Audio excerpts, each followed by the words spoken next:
सर्वांना सलाम.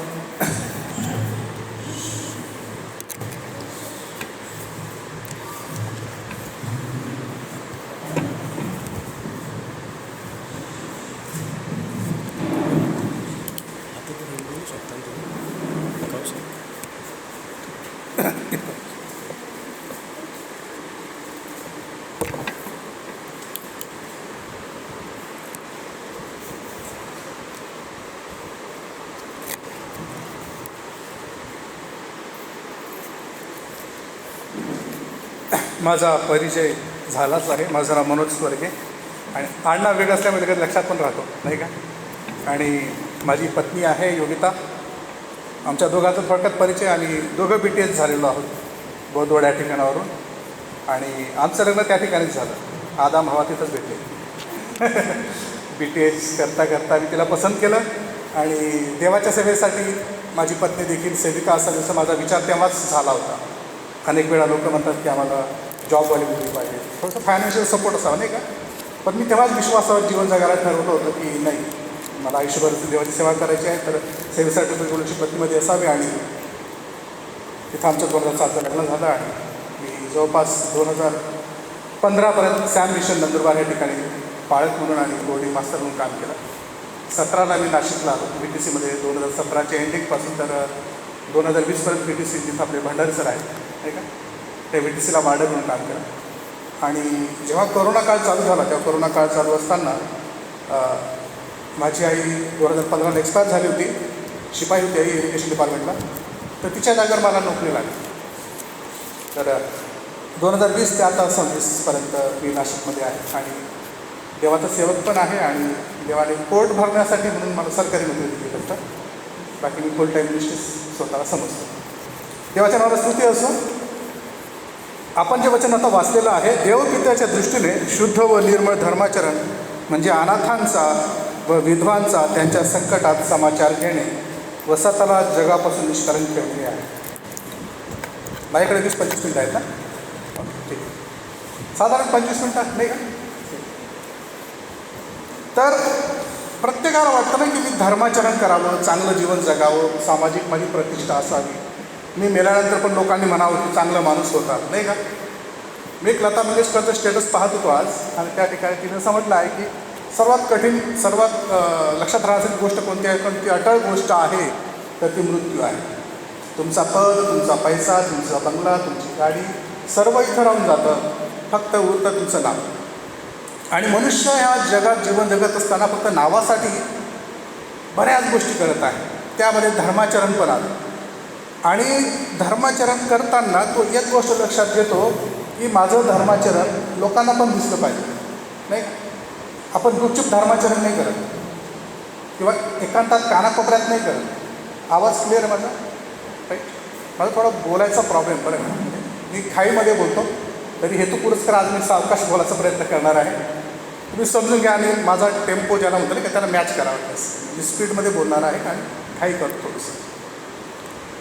तर धर्माचरण करताना आपण काय करतो की लोकांनी पाहावं, सामाजिक माझी ख्याती व्हावी, माझी कीर्ती पसरावी. आणि आपण लहानपणापासून ऐकत आलेलो आहोत, मरावे परी कीर्ती उरावे नाही का. मग आपण हे जे काही करतो ते कीर्तीसाठी करतो. थोड्या वेळासाठी आपल्याला जॉब चांगला वाटेल, थोड्या वेळासाठी आपल्याला मित्रांचा सहवास चांगला वाटेल, थोड्या वेळासाठी आपल्याला आपली पत्नी किंवा प्रेयसी चांगली वाटेल. त्याला एक लिमिट आहे. फक्त त्या समाधानासाठी एक लिमिट आहे, सॅटिस्फॅक्शनसाठी एक लिमिट आहे. पण धर्माचरणला लिमिट नाही आहे. तुम्ही धर्माचरण मरूसपर्यंत करू शकतात. अगदी बिछाण्याच्या तुम्ही त्या मेडिकलच्या बेडवर जरी बसलेले असाल तरी धर्माचरण करता येईल. एक क्लिक केला मोबाईलचा की तुमचे लाखो रुपये डोनेट होऊन जातील. म्हणजे मरणाच्या शेवटच्या क्षणालासुद्धा तुमचा एक अंगठा, एक क्लिक, 2 लाख रुपये डोनेट एखाद्या हॉस्टेलला, 2 लाख रुपये डोनेट एखाद्या गरीब पोराला. धर्माचरण एखादी अशी गोष्ट आहे जी शेवटपर्यंत तुमच्या कामात येत आहे. म्हणून म्हटलेलं आहे देवपित्याच्या दृष्टीने शुद्ध व निर्मळ धर्माचरण म्हणजे अनाथांचा व विधवांचा त्यांच्या संकटात समाचार घेणे. अनाथ आणि विधवा यांचा समाचार घेणे म्हणजे आणि स्वतःला जगापासून निष्कलंक ठेवणे हे शुद्ध आणि निर्मळ धर्माचरण. आणि हे शुद्ध आणि निर्मळ असं धर्माचरण फेसबुकच्या लाईकने नाही किंवा यूट्यूबच्या लाईकने नाही, तर कोणाच्या संबंधाने आहे? देवपित्याच्या दृष्टीने आहे. देवाच्या दृष्टीने, व्ह्यूजच्या नाही, लाईक्सच्या नाही, किती फॉलोवर्स झाले त्याच्या नाही, तर देवपित्याच्या दृष्टीने हे धर्माचरण आहे. ते पण शुद्ध आहे, निर्मळ आहे. ते एकच आहे, ते म्हणजे विधवा आणि अनाथ यांचा त्यांच्या संकटात समाचार घेणे. किती सुंदर गोष्ट आहे. विधवा आणि अनाथ यांचा खरं समाचार घेतात का हो लोक? नाही. विधवा म्हटली की लोकांचे नजरा बदलून जातात, पाहायचा दृष्टिकोन चेंज होऊन जातो. त्यातल्या त्यात जर विधवा तरुण असेल तर प्रत्येक तिच्या संपर्क येणारा नातेवाईक असो, पुरुष असो, मित्र असो, तो तिच्याकडे चांगल्या नजरेने बघणार, तो वाईट नजरेनेच बघेल. आणि त्यातल्या त्यात अनाथ जर कोणी असेल, अनाथ पोरगा असेल, अनाथ मुलगा असेल, मुलगी असेल, तर प्रत्येकाला वाटतं या अनाथाने माझ्या घरात भांडे घासावे, या अनाथाने माझ्या घर आवरावं, या अनाथाने माझी मुलं सांभाळावी, या अनाथाने माझे कुत्रे सांभाळावे, माझी गाई ढोरं सांभाळावे, कारण हा अनाथ आहे. नाही का? पण वचन सांगतं की आपल्याला त्यांच्या संकटामध्ये समाचार घ्यायचा आहे. आणि असंच एक उदाहरण आपल्याला पाहायचं आहे. एक विधवा जिच्या संकटात समाचार घेतला गेला. अशी एक विधवा जी दुष्काळामध्ये सांभाळली गेली, अशी एक विधवा जिची काळजी देवाने वाहिली. ती कोण आहे? आपल्या सर्वांना माहीत आहे, एलिया आणि साप्रत येथे ती असलेली विधवा. पहिले राजे 17 अध्याय 7 ते 24.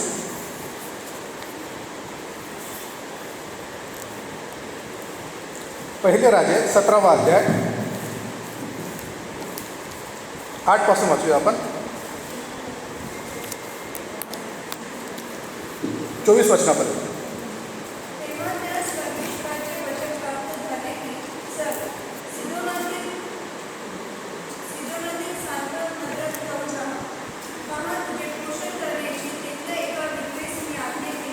दोन मिनिटं इथंच थांबूया. तेव्हा त्यास परमेश्वराचे वचन प्राप्त झाले की चल सिदोनातील सारफत नगरात जाऊन राहा. देवाने एक नगर पण निवडलं, त्याचं नाव सारफत होतं. आणि त्या नगरामध्ये त्यांनी पोषण करायची जबाबदारी दिली, ती पण एका विधवेला. हो की नाही? मी पूर्ण वाचून नंतर एक्सप्लेनेशन करेन, अशात वेळ जाणार आहे, म्हणून प्रत्येक प्रश्नासोबत मी एक्सप्लेनेशन करतो.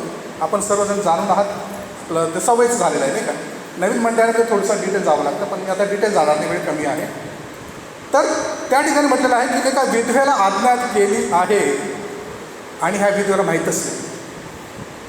परमेश्वराने ठरवलं, परमेश्वराने नगर पण निवडलं, परमेश्वराने ती विधवा पण निवडली, तर त्या नगरालाही माहीत नाही, त्या विधवेलाही माहीत नाही.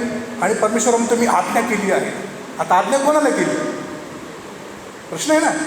आज्ञा केली आहे, त्या विधवा माहीतच नाही आज्ञा झालेली आहे. पण परमेश्वर नगर पण निवडत आहे, परमेश्वर ती विधवा पण निवडत आहे, आणि याला सांगत आहे तू चल आताच आहे.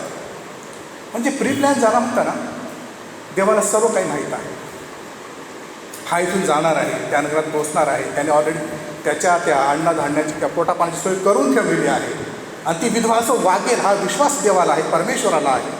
आणि म्हणून तो त्याला म्हणत आहे की चल मी त्या विधवेस आज्ञा केली आहे. पुढे वाचा.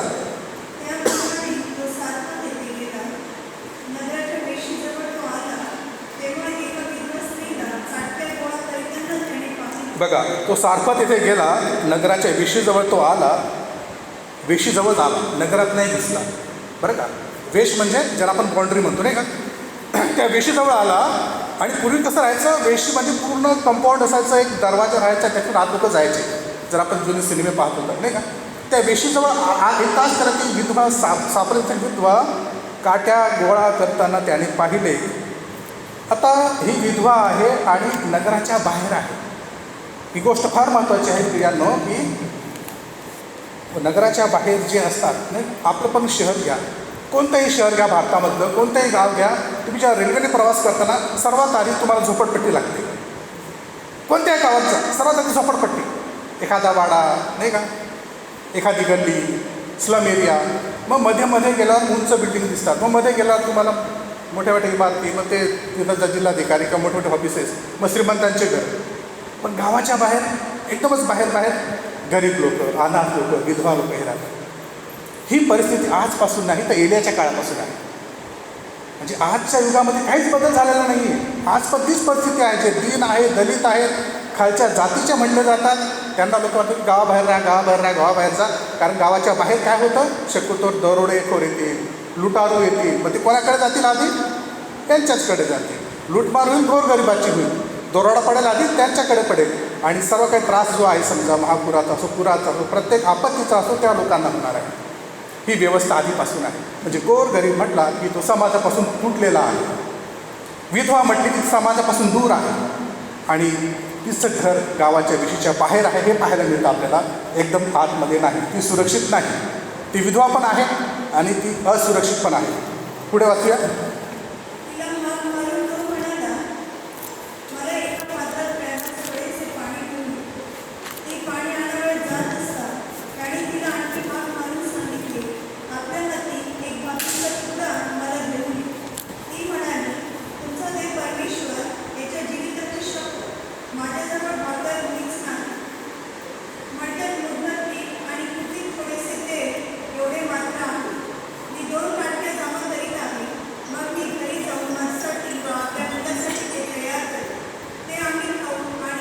मरू.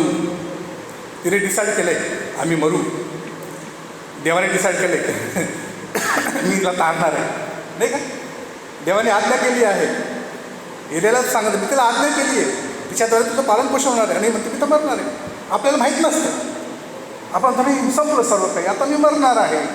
पण देवाने ठरवलेलं आहे आपल्याला वाचवायचंच आहे, आपल्याला सर्वाईव्ह करायचं आहे दुष्काळामध्ये. हे आपल्याला माहीत नाही आहे. यांना ह्या ठिकाणी बघा की विधवा स्त्री काटक्या गोळा करत आहे. तिला हात मारून तो म्हणाला, मला एका पात्रात प्यायला पाणी घेऊ दे. ठीक आहे, सुरुवातीला आला बाबा, दुष्काळ पडलेला आहे, पाणीसुद्धा पाजणं मुश्किल आहे. तरी म्हणते ठीक आहे, मी आधी पाणी गोळा करतो. ती पाणी घ्यायला जाते न जाते तिला आणखीन तो हात मारून म्हणाला, आपल्या हाती एक भाकरीचा तुकडा मला घेऊन. समजा मी इथं आलो, मला म्हटलं अक्का पाणी द्या. ठीक आहे, तुम्ही मला पाणी द्या, नाही का. अक्का पाणी देता देता थोडा चहा पण घेऊन, म्हटलं चहा ठेवता तर बिस्किट पण घेऊन द्या. तुम्ही काय म्हणाल, काय माणूस आहे. पहिले तर पाणीच मागत होता, आता होतं चहाही ठेवा, आता होतं बिस्किट पण घेऊन ये. तुम्ही देणार मला मान्य आहे, पण मी स्वतःहून सांगणं योग्य आहे का? नाही ना. हा काय म्हणतो, मला पाणी घेऊन ये. ती पाणी घ्यायला चालले, म्हणतो भाकर पण घेऊन ये. अहो दिली पण असती. परिस्थिती कशी, दुष्काळाची आहे. दुष्काळ पडलेला आहे आणि ही बाई विधवा आहे. सरदाराची पत्नी नाही, राजाची पत्नी नाही, खूप श्रीमंत नाही की त्याच्या घरात धान्याचे पोते भरलेले आहे, नोकर चाकर आहेत. ती खुर्चीवर बसलेली सांगेल, पोरी महाराजांना पाणी दे, महाराजांना भाकर दे, असं काही नाही ना. ती म्हणते मी काड्या गोळा करते बाबा, मी आता जेमतेम थोडंसं पीठ. ती काय म्हणते बघा की तुमचा देव परमेश्वर, याच्या जीविताची शपथ, तुझ्या देवाची शपथ बाबा, मडक्यात मूठभर पीठ आहे, एवढं मूठभर पीठ आहे. मूठ असते ना आपली, एवढं मूठभर पीठ आहे आणि कुपीमध्ये थोडंसं तेल तेवढं आहे. मी 2 काटक्या जमा करीत आहे. मग मी घरी जाऊन मजसाठी व आपल्या मुलासाठी तयार करेन, आम्ही खाऊ आणि म्हणू. एवढंसं मूठभर पीठ आहे, बस एवढं मूठभर.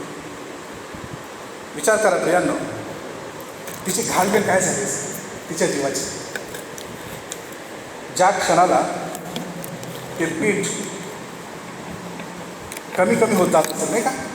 एवढं पीठ आहे, मग एवढं होतं, मग एवढं होतं, एवढं होतं, एवढं पीठ होतं. माझी बायको सांगते, अहो पीठ संपणार आहे बरं का, दळून आणा. मी 2 दिवस आधी सांगते, नंतर मला सांगायचं नाही संपलं. मग मी अलर्ट होऊन जातो, नाही पीठ संपणार आहे दुसऱ्या दिवशी, आज मला पीठ आणून ठेवलं. नंतर ती राहायचं ना साईडला, मग मी म्हणतो काय तुला समजत नाही का, संपल्यावरच सांगते तू, नाही का. कधी कधी चहा बनवला, चहा कधी संपला, परत चहा कधी दिला. मग मी संपताना आधीच सांगायचं थोडीशी राहिल्यावर, नाही. पाहुणे आले की घरात दूधच नाही, दूध घ्या ना जा. पाहुणे बसतात दुधाची वाट बघत चहा, नाही का. सांगत तात्पर्य असं की बाईला कळतं एवढं आहे, एवढं आहे, एवढं आहे, एवढं आहे, एवढं, आता एवढंच उरलेलं आहे. तिच्या मनाची स्थिती आता एवढंच आहे, आता मरायचं आहे, एवढं बनवायचं आहे, शांत. शेवटची मूठ आहे, शेवटचं पीठ आहे, शेवटच्या मूठभर पिठावर थोडंसं तेल आहे, ते खाऊन आम्ही मरणार आहोत. आणि त्या शेवटच्या क्षणाला हा पाहुणा आलेला आहे. किती जड वाटतं, नाही का. दुष्काळ 13वा महिना, एवढंसं पीठ आहे आणि हा भाऊ पाहुणा आलेला आहे. मी तर देणार पण नाही त्याला, मला माहिती, मी दिलं पण नसतं, पण हा मागत आहे, नाही का. देव किती आपली परीक्षा होतं ना. तुम्ही देणार नाही, देवाला माहिती तुम्ही देणार नाही, तू मागतो म्हणणार आहे सगळं, दे रे, सेवेसाठी लागत आहे. काय देवा, मी माझ्या पोरासाठी ठेवलं होतं ते, पण तू मागत आहे, आता काय करावं. शेवटचंच नाही का, शेवटचे 1,00,000 रुपये माझ्या पेन्शन रिटायरमेंट प्लॅनसाठी लगेच देऊ म्हणतो, ते सेवेसाठी लागत आहे ते, बरोबर नाही. शेवटची अमाऊंट ठेवलेली एवढं होतं तेव्हा नाही मागितलं, तेव्हा 10,00,000 होते माझ्याकडे, मी तरुण होतो तेव्हा नाही मागितलं. आता मी मला रिटायरला आता एका महिन्यात मी रिटायर होतोय, माझ्याकडे थोडीशी जमा पुंजी ती पण तुला द्यायची नाही का. प्रश्न असा आहे, आपण कृती काय करतो.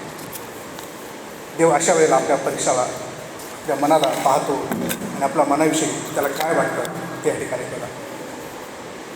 तिला म्हणाला भिवू नको, तुझा आणि म्हणतेस त्याप्रमाणे कर, पण त्यापूर्वी माझ्यासाठी एक लहानशी भाकरी भाजून आण, नंतर आपल्यासाठी व आपल्या मुलासाठी भाज. पहिली गोष्ट, तू भिवू नको, घाबरू नको. थोडंसं पीठ असेल चालेल, पहिले माझ्यासाठी भाकरी भाज, मग तुझ्यासाठी तुझ्या मुलासाठी. ओळख नाही पाळत, डायरेक्ट एखाद्या बाहेर जाऊन सांगायचं पहिले मला खायला दे, पहिले माझं ताट वाट, नंतर तुम्ही बाकीची जेवा. पाहुणासुद्धा एवढा आग्रह करत नाही का, पण देवाचे सेवक थोडे विचित्रच असतात नाही का. ते कोणत्या आवेशाने भारवलेलेच असतात, ते हक्कानेच सांगते, हक्कानेच बोलते. देवाला याची गरज आहे, एवढं हक्काने बोलतात तेवढं कोणीच बोलणार नाही. आपल्याला म्हणतो हा तो मारा नाही शकेल, तुला जास्त गरज दिसत नाही, तेवढं हक्क ते दाखवतात. आणि ह्या ठिकाणी ते म्हणत आहे की आधी माझ्यासाठी भाकर भाज आणि नंतर आपल्या मुलासाठी भाज. इस्रायलचा देव परमेश्वर म्हणतो, परमेश्वर पृथ्वीवर पर्जन्यवृष्टी करेल, त्या समयापर्यंत तुझे पिठाचे मडके रिकामे होणार नाही आणि तेलाची कुपी आटणार नाही. त्याने जाऊन एलियाचे सांगण्याप्रमाणे केले. तो, ती व तिचे कुटुंब त्यांचा यावर पुष्कळ दिवस निर्वाह झाला. परमेश्वर एलियाच्या द्वारे जे वचन बोलला त्याप्रमाणे तिचे ते पिठाचे मडके रिकामे झाले नाही आणि तेलाची कुपी आटली नाही का. पिठाचं मडकं रिकामं झालं नाही, तेलाची कुपी आटली नाही. तिने एवढं पीठ एवढं होता इथपर्यंत पाहिजे, पण ते पीठ इथे थांबून गेलं ना. ती रोज भाकर बनवत आहे, तेवढंच आहे. ती रोज भाकर बनवत आहे, पीठ तेवढंच आहे. रोज भाकर होते तेवढंच आहे. ती 3.5 वर्षाचा दुष्काळ होता, तोपर्यंत ते पीठ तेवढं संपलंच नाही. तिला किती आनंद होत असेल नाही, भाकर केला ते आता बघते, अरे पीठ तेवढंच आहे, परत भाकर करा, आता बघते पीठ तेवढंच आहे, किती आनंद नाही. कमी याच्यामध्ये देव जेव्हा पुरवठा करतो ना, खूप आनंद. अलौकिक साम्राज्य आहे, खूप मोठं साम्राज्य आहे, खूप मोठी धनसंपत्ती आहे. त्याच्यामध्ये तुम्हाला अनेकांनी पुरवठा केला, त्याला काही अर्थ नाही आहे. पण तुम्ही दीन आहात, दरिद्र आहात, दुबळे आहात, आता मराच्या शेवटच्या टप्प्याला पोहोचलेले आहात, एवढंच उरलेलं आहे. पण तेव्हा जेव्हा तो पुरवठा करतो ना, तेव्हा तुमचं मन साक्ष देतं की हा पुरवठा त्याच्यापासून आहे, हा पुरवठा त्यानेच केलेला आहे, कारण संपत नाही आहे.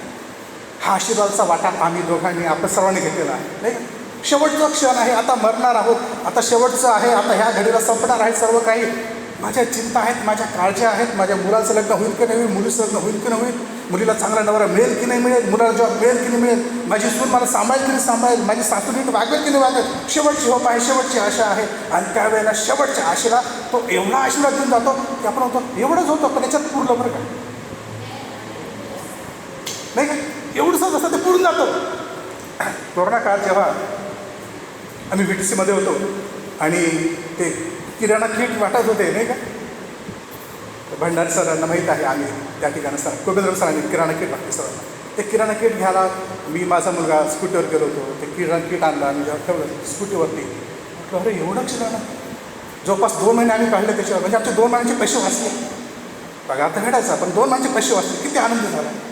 एक आम्ही मनोमन त्या कुटुंबाला देवाला धन्यवाद दिला, त्या कुटुंबाचे आभार मानले की तुम्ही आम्हाला कोरोना काळामध्ये जेव्हा घराबाहेर पडता येत नव्हतं, जेव्हा कोणी हाताला हात लावत नव्हतं, कोणी हातल्या नोटासुद्धा अशा ठेवून द्यावं लागायचं नाही का, दुकानं बंद सर्व बंद, तेव्हा जर तुम्ही आम्हाला घरपोच किराणा दिला, आम्हाला खूप आनंद झाला त्या गोष्टीचा.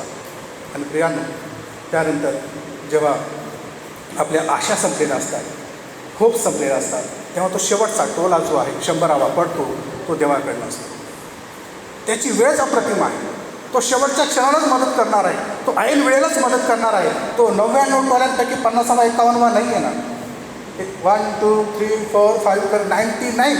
आता वाटतं 100वा टोला पडला की मी गेलो, 100 वाजले की माझे 12 वाजले, 100 झाले की संपलो. पण तो 100 होऊन देत नाही, तो 99वर सांभाळून थांब. आता तुझी परीक्षा नाही होऊ देणार नाही, तो तुमची परीक्षा तुमच्या सहनशक्ती पलीकडे होऊ देत नाही. तुमची सहनशक्ती कुठपर्यंत त्याला माहीत आहे. एवढं असताना तुम्हाला मदत नाही करणार, एवढं असताना पण नाही करणार, एवढं असताना पण मूठभर पीठ असतानाच मदत करेल तो, नाही का? देवाला अधिकारी पाण्यात आलं एलियाला, एवढं असताना त्या बाईने मटण केलं असतं, मासे केले असते, तेलाच्या पोळ्या केल्या असत्या, कांदे कापले असते, सलाड दिलं असतं. नाही, त्याला सलाड नको, त्याला मटण मासे नको, त्याला मूठभर पीठ पाहिजे आहे. पण तेही कसं, आधी तू खाऊ नको, तुझ्या पोराला देऊ नको, आधी देवाला. नाही आहे की नाही परीक्षा? अद्भुत गोष्ट आहे. आपल्याकडे भरपूर असतं तेव्हा देव मागणार नाही. तुमच्या खिशात अनेक नोटा असतील तेव्हा देव मागणार नाही. तुमच्या खिशात एकच नोट राहू द्या, 10ची शेवटची. एखादा मित्र भेटतो, एखादी बाई भेटते, काहीच नाही रे दादा, 10 रुपयेच पाहिजे होते. मी म्हणता अरे 10 रुपये माझ्या खिशामध्ये, हे तू मागू राहिला. समजून घ्या, त्याने आपली परीक्षा घेतली, ते पण त्याला काढून द्या. विधवा आणि अनाथ यांचा कैवार देव घेतोय आपल्याला. आणि म्हणून मस्तात म्हटलंय की तुम्ही विधवा आणि अनाथ यांचा कैवार घ्या, त्याच्या संकटात त्याचा समाचार घ्या, कारण हे निर्मळ आणि शुद्ध धर्माचरण आहे. प्रिया, आपण पुढे जाऊया. ह्याच शास्त्रभागाचं वर्णन येशू ख्रिस्ताने स्वतः केले गेलं का? लूका शुभवर्तमान 4 अध्याय 25 आणि 26. लूक 4 25 आणि 26.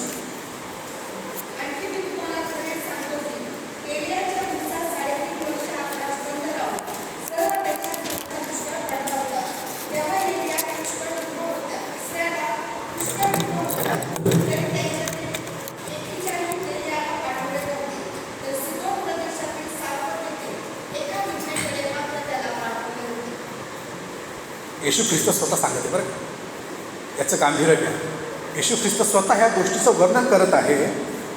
मी तुम्हाला खरे ते सांगतो, एलियाच्या काळी 3.5 वर्ष आकाश बंद राहून सर्व देशात मोठा दुष्काळ पडला होता.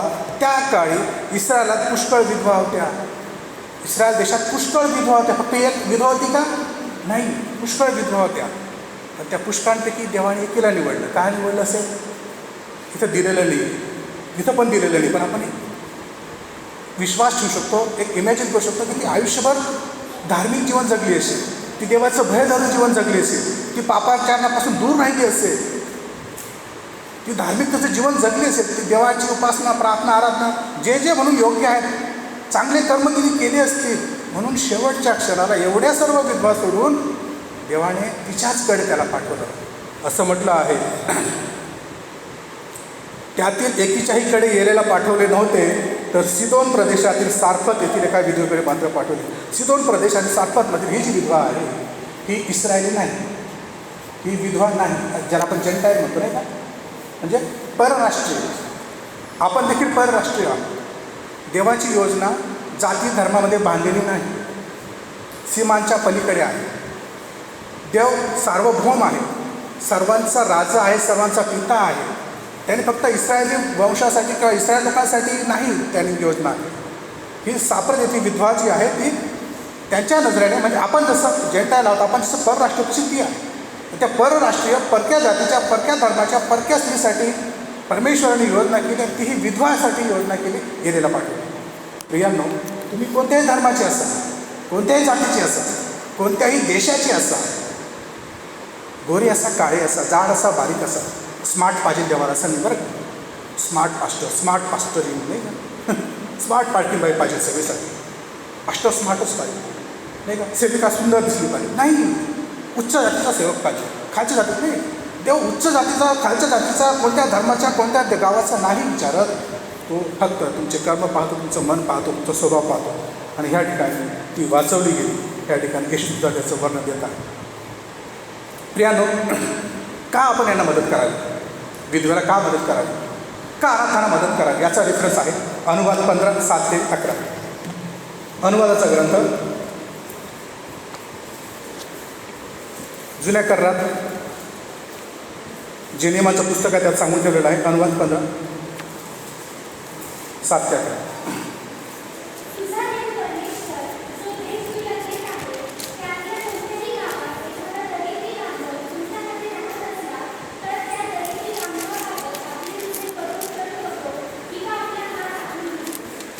बघा,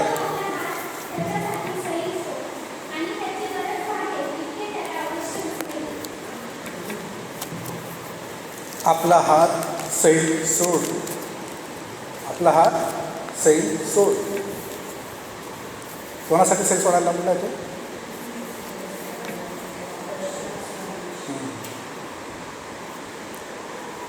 तुझा देश, तुझा देव परमेश्वर जो देश तुला देत आहे त्यातल्या कोणत्याही गावात एखादा दरिद्री बांधव तुमच्यामध्ये राहत असला,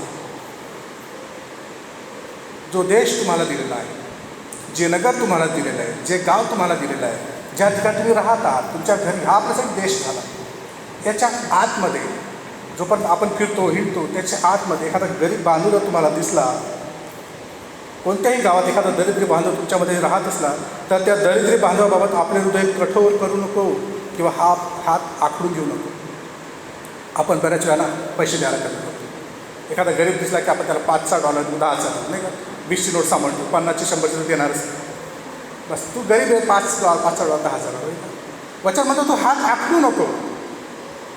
जर तू आपला हात त्याच्यासाठी सैल सोड, तर तू आपला हात त्याच्यासाठी सैल सोड आणि त्याची गरज भागेल इतके त्याला अवश्य उसने दे. वाटल्यास उसने दे. त्याची गरज भागव. त्याची अन्नाची, पाण्याची, संध्याकाळची जेवणाची, त्याची जी काही गरज आहे ती भागव. लक्षात ठेव, 7वे वर्ष म्हणजे कर्जमाफीचे वर्ष जवळ आले आहे असे वाटून आपल्या मनात नीच विचार येऊ देऊ नकोस. आपल्या दरिद्री बांधवाकडे अनुदार दृष्टीने पाहून तू त्याला काही दिले नाहीस आणि त्याने तुझ्याविरुद्ध परमेश्वराकडे गाऱ्हाणे केले तर तुला पाप लागेल. तुला काय लागेल?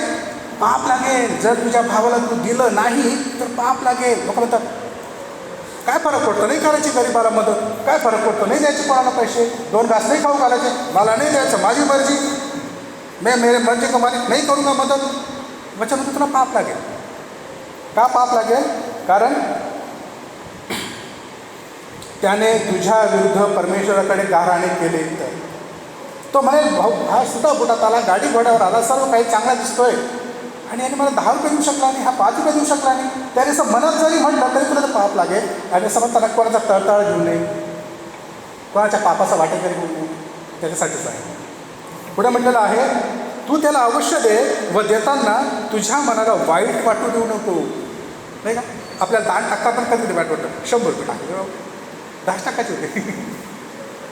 10% पण वाईट वाटू द्यायला पाहिजे. आपण गरीबाला देताना पण वाईट वाटू द्यायला पाहिजे. जे ते आनंदाने द्या, संतोषाने देणारा देवाला आवडतं. जे काय द्यायचं संतोषाने द्या, देव तुमचा मनोभाव पाहतो असं म्हटलेलं आहे. हे का द्यायचं आहे बघा. असे तू केल्याने तू हात घालशील त्या प्रत्येक कामात तुझा देव परमेश्वर तुला बरकत देईल. तू हात घालशील त्या प्रत्येक कामात तुझा देव परमेश्वर तुला बरकत देईल. किती महत्त्वाची गोष्ट आहे. आपण म्हणतो बाळासाहेब बरकतच नाही, पुरतच नाही, सर्व पैसे हरवून जातात, कुठे जातात कळत नाही, पगार आला का गेला, आला का गेला, बायकोचं दुकान चालू आहे, औषधच चालू आहे, सुनबाईची औषधं चालू आहे, मुलगा व्यसनाधीन झालेला आहे, मुलीला आजार पण लागलेला आहे, पैसा टिकतच नाही, बरकत नाही. बरकत का नाही? आपण गोरगरिबा विद्वांचा कैवार घेत नाही. वचन म्हणतं त्याप्रमाणे आपण एखाद्या तळतळ घेत असतो, आपल्याला माहीतसुद्धा नाही कुणी आपल्याला तळतळ देत आहे, नाही का. म्हणून गोरगरिबांना देणं आवश्यक आहे, नाही तर पाप लागतं आणि पाप लागल्यामुळे आपल्याला बरकत येत नाही संसारात. जर बरकत पाहिजे असेल तर गोरगरिबांना देणं आवश्यक आहे, विधवेला सांभाळणं आवश्यक आहे. एखाद्या विधवेच्या मुलीची शाळेची फी भरून बघा ना. एखादी तरुण पोरगी आहे, जिला बाप नाही आहे, जिला आई नाही आहे, तिला घरी बोला, बाई तू आता तरुण झाली, मोठी झाली, चांगला ड्रेस घे बरं, जरा 500 रुपये घे, 1000 रुपये घे. बेटा तू पाय जातो, तुला सायकल नाही का, हे बघ माझ्या मुलाची सायकल आहे, तिला जरा रिपेअर करून घे, वापर सायकल हिची, नाही का. आपण ह्या गरजा करता आपल्याला कळत नाही असं नाही आहे. आपल्या घरात सायकल भंगार पडलेली आहे, शेजारचा पोरगा पाय चालला आहे उन्हातानात, पण ती सायकल आपण रिपेअर करून त्याला देणार नाही. भंगारवाल्याला देऊ ना, 50 रुपये भेटतील ना. भंगारवाला 50 रुपये ते आपल्याला पाहिजे, पण एखाद्या गरीबाच्या पोराला आपली सायकल देऊ शकत नाही. मला आठवतं आमची आजी जेव्हा जायची ना ख्रिस्ती लोकांकडे, मी लहान होतो 5 वर्ष, मला देखील घेऊन जायची आणि ते चर्च भरायला वेळ आहे त्याच्या आधी आम्ही जाऊन बसायचो आणि जाऊन बसल्यानंतर शेजारी ती बाईची आहे ती आम्हाला गोट्यावरच पाण्याचा ग्लास, तो चहा आम्ही तो चहा प्यायचो आणि तिथंच ठेवायचो. ती आजीबाई सांगायची, माझी आजी सांगायची त्या बाईला, बाई तुझे साड्या असतील तर द्या ना. परकर असेल तर दे ना. आमची परिस्थिती त्या गरिबीची होती. मग ती बाई मोठ्या मनाने तिच्या साड्या द्यायची, तिची परकर द्यायची. माझी आई घेऊन यायची, माझी आजी घेऊन यायची. आमच्या 7 मावश्या होत्या आणि आजी आल्या. 8-9 लोकांचं कुटुंब. त्यामध्ये त्या लोकांनी दिलेले परकर, त्या लोकांनी दिलेल्या साड्या, त्या लोकांनी घातल्या. आणि मी माझ्या डोळ्यांनी पाहिलेलं आहे. उदाहरण मी देतो, ह्यावेळी पाहिलं आहे, मी डोळ्यांनी पाहिलं आहे. आणि त्यावेळेला जेव्हा तेच कुटुंब नाशिकमध्ये आलं आणि मी आता सरकारी नोकरीला आहे आणि मी त्यांना भेटायला हॉस्पिटलमध्ये गेलो, त्या आंटी आठवतं का मी एवढं तुमच्या घरी यायचं? हो आठवतं म्हणे, तू एवढंसं होता काय म्हणे, तुझी आजी घेऊन यायची. म्हणजे काय झालं म्हटलं, मला ते अजून आठवतं, तुम्ही तुमच्या साड्या दिल्या त्या परत मला नाही आठवत बाबा. ती बाई विसरून पण गेली. पण माझ्या लक्षात आहे की ह्या आंटीने माझ्या आजीला तिच्या साड्या दिल्या, तिच्या परकर दिले. आणि मी त्या बाईला दवाखान्यात भेटायला गेलो. तिला म्हटलं माझी बायको पण नर्स आहे, तिला घेऊन येईन तुम्हाला बघायला. मी तेव्हाचा सेवक पण होतो, आज मी सरकारी नोकरीला आहे. त्यामुळे तेव्हा म्हणजे त्या बाईला एवढं सर्व आठवलं मागचे दिवस. तुझी आजी तुला चर्चमध्ये घेऊन यायची, एवढासा होता, एवढा आता कुठे आला बघ, तू सेवक पण झाला, तेव्हा तुला नोकरी पण दिली, चांगल्या कुटुंबात. त्या बाईला एवढा आनंद झाला की ती म्हणते ही देवाची गोष्ट असते. प्रियांनो, म्हणून एखाद्या विधवेला देणं आवश्यक आहे, विधवेच्या पोरांना देणं आवश्यक आहे. कारण बघा, आपण याच्याद्वारे काय करत असतो.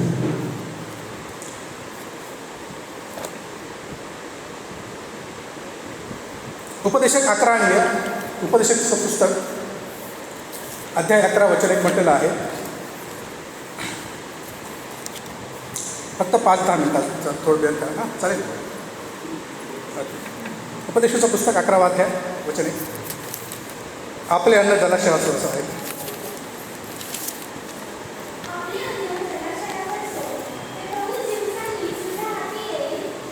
बघा, आपले अन्न म्हणजे जे तुझं जेवण आहे ते जलाशयावर सोडून दे. ते तुझं वाढलेलं ताट पाण्यावर सोडून दे. ते ताट कुठेही जाऊ, त्याच्या मागे तू जाऊ नको. ते बहु दिवसांनी वाहून वाहून वाहून जाईल आणि ते तुझ्याकडे परत येईल जेव्हा तुला गरज असेल. नाही काय, आज तुझं पोट भरलेलं आहे, आज मटण माशी खाऊन तृप्त झालेलं आहे, ढेकं येऊन राहिली, भरपूर पैसा काय समाधानी आहे, पण आजचं ताट तू जलाशयावर सोडून दे. त्यात कर तुझ्या आजच्या जेवणाचं. त्याला जाऊ दे. ते चिमण्या खातील, मुंगळे खातील, सरडे खातील, पशुपक्षी खातील आणि तेच ताट वाढलेलं खाली नाही, जसेच्या तसं तुझ्याकडे येईल. जे तू दुसऱ्यासाठी केलं होतं ते तुझ्यासाठी पण करेल. प्रियांनो, हे वचन जे आहे ते आम्ही अनुभवलेलं आहे. आपण कोणासाठी जर काही चांगलं केलेलं असेल ना, ते परत येतच आपल्याला कोणत्या ना कोणत्या रूपात येईल.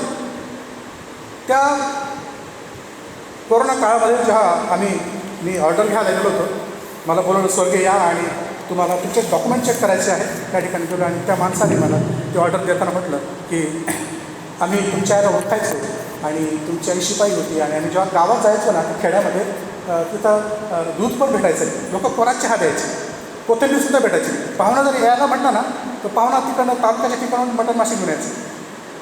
स्वतःच मटण मासे, कांदे लसूण नाही का, काळा मसाला स्वतःच घेऊन यायचा. कारण त्याला गावात काहीच भेटत नाही घरचं काम. तशा गावात आम्ही राहायचो, सब डिव्हिजन होतं. आणि हे साहेब लोक जेव्हा यायचे दुपारच्या वेळेला, त्यांना भूक लागायची, माझ्या या सर्वांसाठी काहीतरी जेवण बनवायचे, त्यांना देऊन यायचे. त्यावेळेला त्या साहेबांनी म्हटलं, जो माझ्यासोबत बसला होता, आम्ही तिथं सब डिव्हिजनला यायचो डोंगरगावला, तुझ्या आईने आम्हाला 2दा-3दा ताट वाढून दिलेलं आहे आणि ते आम्ही अन्न खाल्लेलं आम्हाला त्याची जाणीव आहे. आणि म्हणून ही ऑर्डर तुला देताना मी तुझ्याकडून 1 रुपया घेतले. सरकारी नोकरीची ऑर्डर देताना त्या माणसा माझ्याकडे 1 रुपया घेतला आणि ती ऑर्डर मला दिली. काय दिली? हा, माझ्या आईने त्याला खाऊ घातलं होतं, नाही का, 1 ताट खाऊ घातलं होतं, 1दा खाऊ घातलं, 2दा खाऊ घातलं असेल. आणि मी त्याच्याकडे गेलो, तो मला ओळखायचा, मी नाही ओळखायचो त्याला. म्हणजे तू मला ओळखत नाही, मी तुला ओळखतो म्हणे, तू स्वर्गबाईचा मुलगा, शांताचा मुलगा, शांताचा मुलगा, माझ्याचं नाव शांताबाई होतं. तुझ्या आईच्या हातचा आम्ही जेवण होते. विधवाबाई होती, चांगली बाई होती म्हणे. मी विधवाबाईचं माझ्याकडे 5 वर्षाचा, मी हे वचन काय निवडलं मला रिलेट करतो थोडंसं. त्याने 1 रुपयाने घेतला, ऑर्डर दिली. मी इकडं 500 रुपये उसने घेऊन गेलो होतो धुळ्याला. येताना ऑर्डर घेऊन आलो, बायकोला म्हटलं हे पण बायको काय म्हणे म्हटलं नोकरी लागली आहे आपल्याला, ऑर्डर भेटली आहे, 15 दिवसात आपल्याला जॉईन व्हायचं आहे आता. अरे बाप. ती म्हणे मी म्हटलं पैसे, ती विचार पैसे, म्हटलं काय नाही फुकट आहे. सरकारी नोकरी फुकट आहे म्हटलं. तिला विश्वासच वाटेल ना. तुम्ही काय त्याच्या बाट बोलताय म्हटलं. 500 तर तू दिलेलं होतं ना, उस्ती घेऊन आपण कोणाला. आम्ही भंडारे सरांना दुसऱ्या दिवशी ऑर्डर टाकली, पेढे घ्या. भंडारे सर, मेरे मॅडम काय सर, सर्वांना शॉप. सर पाहतो शोर घे सर तुम्ही. तर आम्ही तर समजत होतो की आता कोरोना काळ लागला 3 महिन्यानंतर तुम्हाला मी टेम्पररी होतं, काढून टाकतील कदाचित नाही का, परमनंट करता की नाही करता तुम्ही आम्हाला सरकारी नोकरीची ऑर्डर दाखवून राहिले. म्हटलं त्या विधवेचा पोरगा मी येते ज्या विधवेने दुसऱ्याला खाऊ घातलं. म्हणून आपल्या घरी आलेल्याला पाणी विचारा, जेवण विचारा, ताट विचारा. या एरियाचं जसं हे झालं ना, तू याला पोचला गेला ना, ती विधवा पण सांभाळली गेली. दुसरा फक्त देवाचा सेवक नाही सांभाळला गेला, ती विधवा पण सांभाळली गेली, तिचा मुलगा पण सांभाळला गेला. प्रियांनो, म्हणून म्हटलेलं आहे आपल्या अन्न जलाशयावर सोड. स्तोत्रसंहिता 82 आणि 3 आपण काढूया. स्तोत्रसंहिता 82.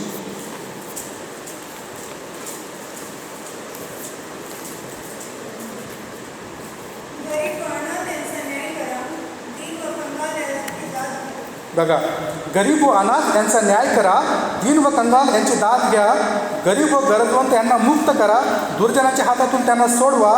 त्यांना माहिती नाही व कळतही नाही, ते अंधारात इकडे तिकडे फिरतात. ते अंधारात फिरतात, त्यांना कळत नाही, ते अज्ञानी आहेत. त्यांची दाद घ्या, त्यांना शाळेत टाका. गरिबांच्या मुलांना, विधवेच्या मुलांना शाळेत टाका, त्यांना चांगल्या वळणावर लावा, त्यांना उच्च पदावर द्या, त्यांची परिस्थिती बदला. म्हणून मिशनऱ्यांनी आपल्या हॉस्टेल काढल्या. म्हणून आपली BTC संस्था आहे. पूर्ण महाराष्ट्रातली मुलं तिथे शिकायला येतात, स्वतःच्या पायावर उभे राहतात, नंतर आईवडिलांना सांभाळतात, नाही का. गरीब आणि गरजवंत यांना मुक्त करा, दुर्जनांच्या हातातून सोडवा. दुर्जन काय करते, तू गरीब आहे, गरीबच राहा, तू शिकू नको, तू पुढे जाऊ नको, तुला प्रवेश नाही, तू आमच्या घरचं पाणी प्यायचं नाही, तू आमची तुझी सावली आमच्यावर पडायला नको. दीन दलित दुबळ्यांना हजारो वर्षापासून त्रासलं, छळलं लोकांना. तुम्ही मागेच राहा, तुम्ही शिकूच नका, पुढे येऊ नका असं म्हटलं गेलं. पण मिशनरी आले आणि त्यांनी परिस्थिती बदलवली.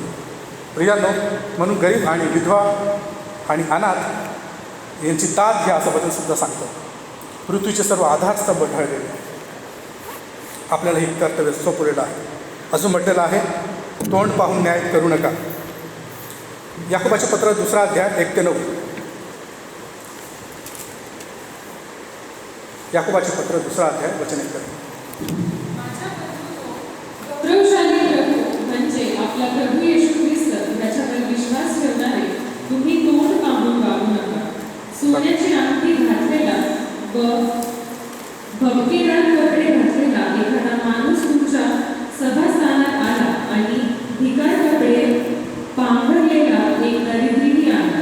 तुम्ही भपकेदार कपडे घातलेल्या इस्माकडे पाहून म्हणतो, जी जागा चांगली आहे तेथे बसा, आणि दरिद्राला म्हणता, तू येथे उभा राहा किंवा माझ्या पादासनाजवळ खाली बस. तर तुम्ही आपणामध्ये भेदभाव ठेविता की नाही, आणि दुर्विचारी न्यायाधीश बनला की नाही. माझ्या प्रिय बंधूंनो, ऐका. लोक दृष्टीने जे दरिद्री आहेत त्यांना विश्वासासंबंधाने धनवान होण्यास आणि जे राज्य देवाने आपल्यावर प्रीती करणाऱ्यांना देऊ केले त्याचे वारीस होण्यास त्याने निवडले आहे की नाही. पण तुम्ही दरिद्राचा अपमान केला आहे. धनवान लोक तुमच्यावर जुलूम करतात आणि तेच तुम्हाला न्यायसभात ओढून नेतात की नाही. जे उत्तम नाव तुम्हाला प्राप्त झाले आहे त्याची निंदा तेच करीतात की नाही. तथापि तो आपल्यासारखी आपल्या शेजाऱ्यावर कृती करता. या शास्त्रलेखातील राजमान्य नियम तुम्ही परिपूर्ण पाळीत आहात तर ते बरे करतात. परंतु जर तुम्ही तोंड पाहून वागत आहात तर पाप करीता आणि उल्लंघन करणारे असे नियमशास्त्राद्वारे दोषी ठरतात. कारण जो बरं इथपर्यंतच. परंतु जर तुम्ही तोंड पाहून वागत आहात तर पाप करता. पहिलं पाप कुठे आहे वाचलं आपण. जर तू त्याला दिले नाही आणि त्याने परमेश्वराकडे तक्रार केली तर तुला पाप लागेल. इथं म्हटलेलं आहे, जर तुम्ही तोंड पाहून वागता तर तुम्ही पाप करता. 2 वेळा पाप शब्द आपण आता वाचले नाही. कारण पुढे असं म्हटलेलं आहे, तुम्ही भपकेदार कपडे घातलेला इस्माकडे पाहून म्हणता, ही जागा चांगली आहे, इथे येऊन बसा. हे का श्रीमंत एकदम इकडं सोन्याच्या अंगठी, इथं सोन्याच्या अंगठी, गळ्यात सोन्याचा गोप असं चालत आला. आता मोबाईल बसा बसा साहेब बसा नाही का. आणि कोणी गरीब आला बिचारा फाटके कपड्यात दर ते तिकडं बैस, दरवाजाजवळ बैस, इकडे यायचं नाही का. वचनात लिहिलेलं आहे. तुम्ही हा भेदभाव करता. लोकदृष्टीने जे दरिद्री आहेत त्यांच्या विश्वासामध्ये धनवान होण्यास आणि जे राज्य देवाने आपल्याला प्रीती करणाऱ्याने देव केले त्याचे वारस होण्यास त्याने निवडले आहे की नाही. त्याने देवाने निवडलेला आहे त्या गरीबाला देखील. मी विधवा बाईचा अनाथ मुलगा होता 5 वर्षाचा. माझी आजी साड्या मागून आणायची लोकांकडे, कपडे मागून आणायचे. पण देवाने निवडून घेतलं की नाही. सारपात येथे अनेक विधवा होत्या पण त्या एका विधवेला निवडलं की नाही. अनेक सुंदर स्त्री असतील सारपातमध्ये, राजकन्या असेल, सरदारांच्या पत्नी असतील, ज्याला म्हणतो आपण नाही का जड जवाहर हिरे नाही का 9 लाख हार घालणारे, चांगले सुंदर दिसणारे, दष्टपुष्ट बलदंड बाहूचे लोक असतील, शूरवीर असतील, लढाई करणारे असतील, त्या सर्वांना सोडलं देवाने आणि विधवाबाईला निवडलं. हिची मदत करायची. प्रियांनो, तो गरीबाला निवडून घेतो आपल्याला माहीत नाही. त्यांनी आज्ञा दिली त्या विधवेला की तू एलेला पोसणार आहे. एलेला पण माहीत नाही, म्हणजे एलेला देवाने सांगितलं म्हणजे विधवेला माहीत नाही की मला एलेला पोसायचं असं. देवच योजना करतो, देव निवडून घेतो. फक्त आपल्याला कल्पना नसते. आपल्याला वागायचं आहे त्याच्या इच्छेप्रमाणे, आपल्याला चालायचं आहे त्याच्या योजनेप्रमाणे. आपल्याला भेदभाव करायचा नाही. गरीब आहे म्हणून भेदभाव करायचा नाही आहे त्या ठिकाणी.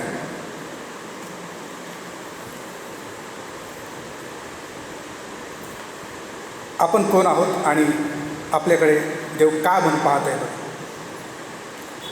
योहान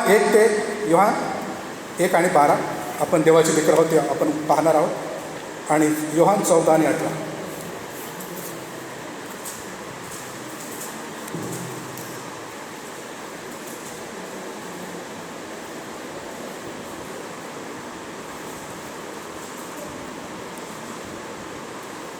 योहान 1:12.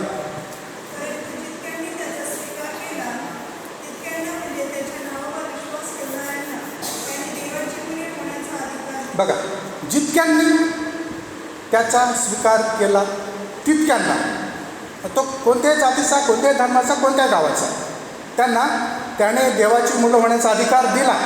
त्यात गरीब पण आला, दरिद्री पण आला नाही का.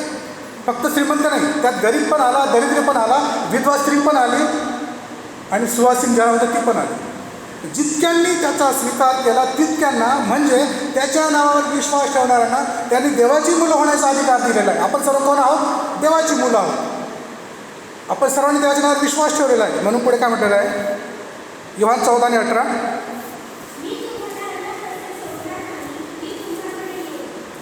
मी तुम्हाला अनाथ असे सोडणार नाही. मी तुम्हाला अनाथ नाही सोडणार. तुमची जी गरज आहे ती मी पूर्ण करेल. तुमचा जगीत पिता मेला असेल, मी तुमचा स्वर्गीय पिता आहे. तुमचा जगीत पुरवठादार तुमचा पती मेला असेल, मी स्वर्गीय पिता आहे. तुमच्या पतीच्या ऐवजी मी तुमची काळजी घेणार आहे. मी तुम्हाला अनाथ सोडणार नाही. तुमची जी काही गरज आहे ती मी पूर्ण करणार आहे. आणि म्हणून म्हटलेलं आहे, देव म्हणतो, परमेश्वर वचनामध्ये श्रीकृष्ण म्हणतो की माझी कृपा तुला पुरेशी आहे. 2 Corinthians 12 आणि 9. ह्यानंतर मी थांबत आहे या ठिकाणी. करिंथकरास पत्र 2 Corinthians 12 आणि 9.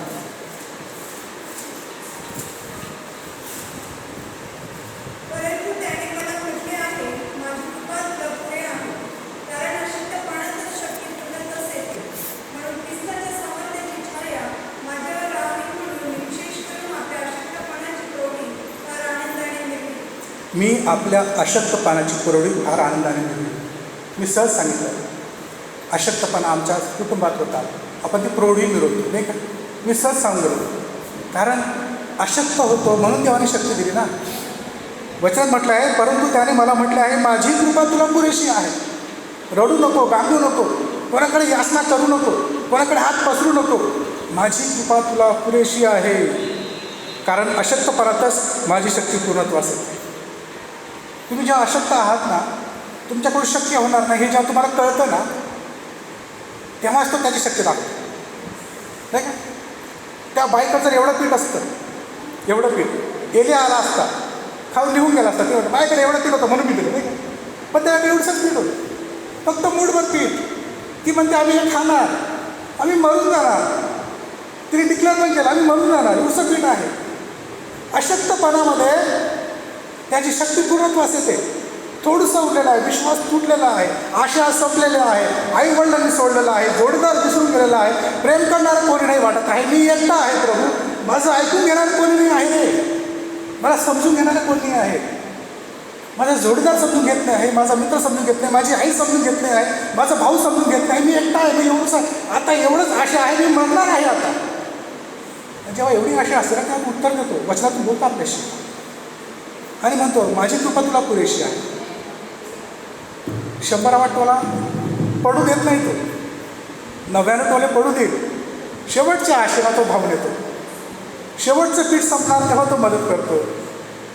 विधवा आणि अनाथ यांचा कैवार तो घेतो. म्हणून जर आपण त्याच्यावर प्रीती करणारे आहोत, आपण त्याची आज्ञा पाळणार आहोत. आपण पण विधवा आणि अनाथ यांचा कैवार घ्यायला आहोत. प्रियांनो, जर तुम्ही आणि त्याचं वचन ऐकणारे असू तर त्याच्या आज्ञा पाळणारे देखील असा राहा. त्याच्यावर प्रीती करणारे असू तर गोरगरिबांना मदत करणारे देखील असं राहा. आणि म्हणून इथं मी माझं वचन देवाचं वचन या ठिकाणी थांबवत आहे. आपल्या सर्वांचे मी आभार मानतो. भंडारे सरांचे आभार मानतो की त्यांनी मला संधी दिली, इथपर्यंत याची देवाने कृपा पुरवली आणि आपल्या सर्वांनी मला ऐकून घेतलं. माफ करा, मी माझ्या समवेचित वेळेपेक्षा 10 ते 15 मिनिटं जास्त बोललेलो आहे. मी आपल्या सर्वांसाठी प्रभूचे धन्यवाद देतो, आपल्या सर्वांचे आभार मानतो आणि प्रभू आपल्या सर्वांना वचनातून आशीर्वादित करेल असं मी विश्वासाने जाहीर करतो. आभार.